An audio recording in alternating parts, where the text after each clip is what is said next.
That was like the beginning of the end for me. I thought, I've worked so hard to achieve all these things, what I've got. I haven't got boxing no more. I don't care whether I live or die. And that was rock bottom.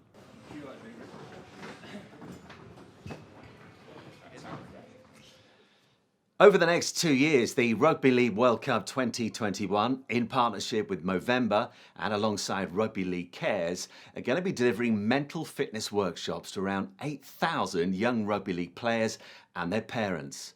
The sessions will teach each person how to look after their own mental fitness as well as that of those around them. Now, to find out why this training is so important, I've come to Manchester to speak to a British sporting legend to see how he struggled with the lowest of the lows and developed strategies to cope. When you take up boxing, when you begin to become a boxer, when was the moment when you realised, actually, I could be quite good at this, I could make something of my life? I won my first national title as a schoolboy, won the schoolboy championships as a 13-year-old. And then I think when I was 15, when I first got asked to box for my country, box for England, schoolboys in Russia. And I thought, you know, when I get to 15 and I'm starting to know the sport a little bit better and getting a little bit older and wiser at 15, and I think if you start representing your country and you're walking out to the national anthem and you're boxing, you know, you're putting the England vest over your shoulders and that, I think the penny started to drop. And I didn't, you know, I was always a boxing historian from a young age. I watched all the great champions of old coming through, and I wanted to do what my heroes done, so I moved up a weight division, challenged Louis Collazo for the welterweight title, which I'd done for that, and then it led to Mayweather, Pacquiao, and the manner of which I was winning my fights, and the fan base and the crowds I was taking to these events. It seemed like everybody wanted Ricky Hatton. Yeah, it was a magnificent time for Manchester. But behind the scenes, you're having times when you personally, in terms of your mental well-being, your mental fitness, you are struggling. Had you ever experienced problems mental health-wise before you became a professional boxer, before you became famous? I was paranoid about what people thought of me. There was a little bit of that depressive nature to me from a very young age. And then it all stemmed when I got beat ultimately by Mayweather. And people said to me after the defeat, they went, you shouldn't be embarrassed about getting defeated by Floyd Mayweather. I mean, but I went over there not just for my biggest payday and because it was happy to fight Floyd Mayweather. I went over thinking I was going to beat him, genuinely. Yeah. So then when I didn't, when I come home, I thought I had to cancel all my engagements. I couldn't walk down the street. I thought people was laughing at me. I had to hide my face. I thought, you know, and it's when I look back now, people were proud of me. Yeah. But in my mind, I was thinking, feel embarrassed. I'd been knocked out there for the first time. I told everyone I was going to go over and win, and I didn't. And I couldn't walk down the street. And that was the start where it really did start to kick in. Yeah. People had said to me, you know, it's Floyd Mayweather. What's up with you, Ricky? You know, he's. But that didn't end to me. I was just, you know, I just had a vacant, and I had that for a good while, and I was thinking of packing the game in. But I eventually did decide to make a comeback, you know, and the best way the fans helped me was my comeback was at the City of Manchester Stadium. I fought Juan Lascano, 60,000 fans, 60,000 tickets sold in 2 weeks. It was unbelievable.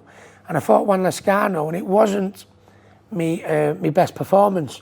So people were turning around and saying, yeah, Ricky, it's your time to retire now. So I'm starting to think my career was over. I also split up with my trainer then, Billy Graham, who was also my best friend, because I felt Billy Graham was, you know, having that many injuries. I thought if I'm going to continue with my career, I need to have a trainer that can give me 100%. And through no fault of Billy's, he couldn't physically do that now. So then I fell out with Billy. So you can imagine, you know, got beat by Mayweather. Performance wasn't good at the City of Manchester. Fell out with Billy Graham. You know, I was at an all-time low, and then a fight came up against Paulie Malignaggi, and I was brilliant in my best performance. Stopped him in 11th rounds. Nolan, Liam Gallagher carried the belts in for me, and it was brilliant. So I was back up then. Yeah. And so But then I fought Manny Pacquiao, the pound for pound best again, and he destroyed me in 2 rounds, which consequently mean I had to retire. So my head was in like a yo-yo, up for the, down for Mayweather, down for Lascano, fell out with Billy, up for Malignaggi, back up on top of the world again, down by Pacquiao, and then around the same time as Pacquiao fight, I fell out with my mum and dad, which, that was like the beginning of the end for me. I thought, I've worked so hard to achieve all these things, what I've got. And Billy Graham, my trainer's not here to share it with me. My mum and dad's not here to share it with me. I haven't got boxing no more. I don't care whether I live or die. And that was rock bottom, yeah. And when you're rock bottom, it's a disconcerting place. It's a fear-filled place, to put it mildly. And the classic bloke thing, from what I've found, from my own personal experience and talking to others, is that blokes tend to isolate themselves. They stop reaching out to others. What did it look like for you when you're in the lowest of lows? Were you reaching out to others or just isolating yourself? No, just isolating myself at first, because, I was like, I started training boxers and coming in the gym and training the lads and trying to at least fill my days with something to take my mind off, these demons, this voice on my shoulder that was saying this and that to me. What was that voice saying? What do you need to be here for? Nobody loves you. You haven't got a mum and dad. You haven't got your best mate, your trainer no more. You haven't got boxing, you know what I mean? No one cares about you. No one cares about you, And that's what it was. So I became doing the boxing training, but it was still going on. The boxing training, coming in the gym Monday to Friday, was like my comfort blanket. I'd come on and I'd throw a few smiles and a few shakes, and everyone on the surface thought Ricky's doing okay. But then I'd go back home and I'd be, just sat on the settee, and then I'd be like going to the pub, but even when I wasn't going to the pub, I was just sat there on the settee on my own, Sometimes I wouldn't even sat with the TV on. My girlfriend at the time going, Ricky, please go and speak to someone. And in my mind at the time, I thought to myself, I'm Ricky Hatton, I'm not going to go to someone and say I'm crying every day. I'm sat in the dark, no, I said, I'm not doing it. I don't worry, love, I'll be all right. And I couldn't, and it gradually got worse and worse. How bad did it get? So I was going to the pub, drinking myself to death, drinking like there's every day, like there's no tomorrow. And then, I was, in order, I thought this ain't working, in order to keep me drinking more, keep me drinking for longer, I started taking drugs, which would keep me awake longer, so I could keep drinking more, which would help my mindset of drinking myself to death. And in the end, I was just a wreck. I didn't care where I was, who I was with. That's how bad, and I wouldn't wish that on anyone. Did you care if you lived or died? No, didn't care. Well, what did I have to live for, I think once you've been a professional in any sport and you've reached the highest level, a footballer walking out to the Etihad or Old Trafford, it's hearing the crowd, hearing there's only one Ricky Hatton, never mind falling out with the people that love me.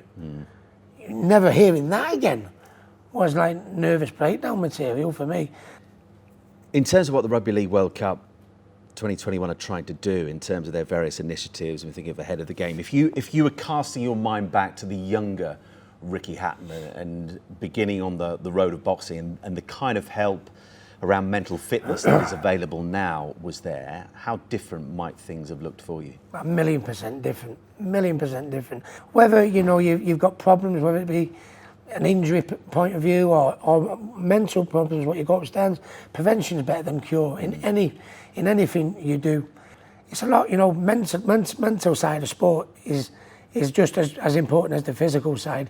And you're going into these fights or rugby matches or football matches at the very, very highest level, and you're under that extra pressure because of the problems you've got, and there's no one there to help you. I think it's an easy question to answer, isn't it? Goes without saying. I think it would help massively. I mean, I went into the Pacquiao fight, knew I was beaten before the bell went. Really? Because I knew I was down, I knew I was depressed, I knew my training camp wasn't going well. I went into that fight thinking, if I could just get him with one body shot, it'll all be over. And that's going into a fight against one of the best fighters of all time. So that's because I haven't had the type of thing that's available these days. Yeah. So I think it's an absolute must, and I just commend the Rugby World Cup, what they're doing with this skiing, and hopefully other sports take it on board and we move forward from a sports perspective together, yeah. But the best thing is, mate, you're still here. Absolutely, You're still here yeah, with this wonderful gym. Was there one particular moment, maybe a life event that began to put you on the road to redemption, to pull you back from the brink? When my second baby come along, Millie, my second child, Yeah. and she wasn't planned or anything like that, and she come along, and I thought, I've got another baby along the way, and I thought, but I was still, even though my girlfriend at the time was pregnant, I was still having bad times, I was still coming home, I was still crying, and I thought, I've got to get myself together now, because I've got another little one on the way. It's not about me anymore. You know, I've got Campbell already, I've got Millie on the way. Get your act together, Rick, come on. And I couldn't do it, so I went to, I was seeing a psychiatrist in Manchester, and I just went into him, and I went on my knees and threw my hands in front of him. I said, please tell me what I need to do. I said, I can't do it on my own. I'm crying every day. I want to kill myself. I said, I've got a little lad. I've got another one on the way. But I'm sure you still have those difficult days. And when you feel in yourself that things are perhaps changing, how do you go about recognizing them? Are you better at doing that? And what coping strategies do you put in place when those days come? Well, I still have them now. I mean, this is the best I've ever been, because incidentally, time's a great healer. I've made up with my mum and dad. That's brilliant. I've made up with Billy. You know what I mean? I've got 3 wonderful kids now, a grandchild, believe it or not. What? So it's like, but it's I am like, shocked. If I hadn't of got off my backside, gone and spoke to someone, got myself together, look at all these good times I'm having now I'd have lost out on. Yeah. So that's why I try and bang the drum every day about this mental health thing. And I mean, it doesn't just leave you because life's good. One day you'll get up, you're in a mood, you don't know what's up with you, but it's just the way it is, what you deal with. And I either go and speak to someone, or the best thing I find is going to the gym. You know what I mean? If I'm having a bit of a bad day, if I go put my gear on, go and have a bit of a run, fresh air. But the minute you finally get your backside in gear and get your bum off the couch and do a run, or go to the gym and do it, you feel 10 feet tall. And that's what I do. Or if I don't do a run, I'll come to the gym, I'll put the gloves on the bag, have a go in the bag, do about 5 or 6 rounds, blow off a bit of steam, go home, then sit down on the couch, have a cup of tea. I find that helps me alone, you know. The longer you sit there dwelling on stuff, the worse and worse it goes, because it builds up. I think the minute you feel it, do something about it. Get up, go and do a workout, go for a walk, you know, go and speak to someone. And you're incredibly open about this now, which this interview is testament to. Do you think your career would have benefited if you'd been able to be open about some of the things you were struggling with back in the day? There was a stigma back then when I was fighting. Has that changed now? Has that gone? I've 100%, because I think more and more people are calling out, and they need to do, because you can't see with mental health. If you've got a bad arm or an achy arm, you might have a bruise, or you might have, with mental health, you can't physically see it. So that's why so many people banging the drum to come out and say, listen, I'm struggling. And I think that help wasn't available. If you come out and said, I'm crying every day a few years ago, everyone would back then would have turned around and said, come on, man up, what's up with you? You say it today now because it's so out there and in the public eye. I think people respect you more for saying it now, where back then they'd have laughed at you. And I think that's the difference. What are you doing within this very gym with the fighters that you're working with, the careers that are just beginning, they're in those infant stages? What are you doing in terms of the lessons you've learned to help them navigate some of the issues that you face throughout your career? Yeah, I feel the need that, you know, if one of them's having a bit of a bad day, a little tap on the shoulder, are you all right, what's up, you know? Because I mean, I feel my job is not just in the gym telling people, you know, what they're doing from a boxing perspective.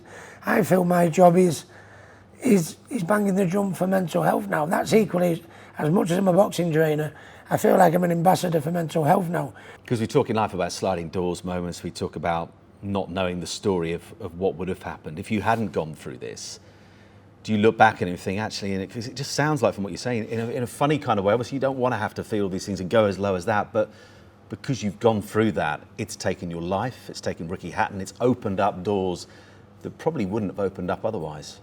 I feel like Ricky Hatton is in a happier place now, even when I was winning them titles. Really? Even when I was winning them belts. Absolutely. Because I'm not only, you know, looking back on them fights, that even the fights I lost with pride now, you know, I'm helping lives as well. And that's the best feeling you can ever have.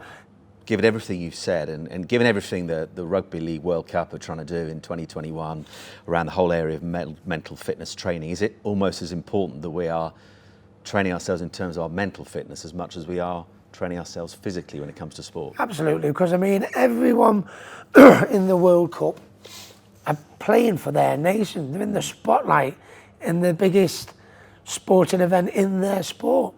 And so there's bound to be pressure. So I think we've got to look at the individual, not just, you know, when you're competing at the highest level, pressure comes with that. And some people can cope with pressure, some people can't. I tell you what, I'll fight anyone in that ring, me. But I tell you what, when I come out of it, I couldn't cope, I wasn't strong enough. So that's why I needed help. And just, you know, even though you're playing in the World Cup, playing at the top is part of your game, there's probably someone in there, trust me, there's a few in there that won't be strong enough to deal with the mental side. And I think that's why we need to look at it more in sport in general, because with sport, and especially when you're competing at the high level, that adds pressure. Yeah, it brings successes, you know, nice pats on the back and belts and big trophies, but it also brings a lot of pressure because, you know, once you start performing at that level and then your performances start dropping a little bit, that's when we need to look at professional sportsmen as well, because that's normally when you reach them highs and it's gone. That's when you need your biggest help, because it's end of the rainbow stuff, winning world titles, Las Vegas, your name's up in lights. Imagine how that feels. There's only one Ricky Hatton. That is dreamland, end of rainbow stuff, but you can't maintain that high for the rest of your life. So there's obviously a come down from there, and it's when that come down, some can cope with it, some can't, and we need to spot it early, I think. Well, Ricky, you're helping loads of people already, but I have no doubt that what you said here today is going to help even more. Can I just say I'm so glad. Hope so. Things with your parents, with Billy, and life is looking good. Life is good, hope so. Thank you, mate. Thank You're you. Top man. So that is why at next year's Rugby League World Cup 2021, we are going to be providing, with Movember and Rugby League Cares, some mental fitness workshops in our very own host communities. These are going to be available for everyone, including the players, match officials, team officials, and volunteers as well. Now, if you've been affected by anything that you have heard in today's interview, then please don't hesitate to go to Movember.com for advice and help there. And if you'd like to find out any more about this Rugby League World Cup 2021 mental fitness initiative, simply go to RLWC2021.com/mental fitness.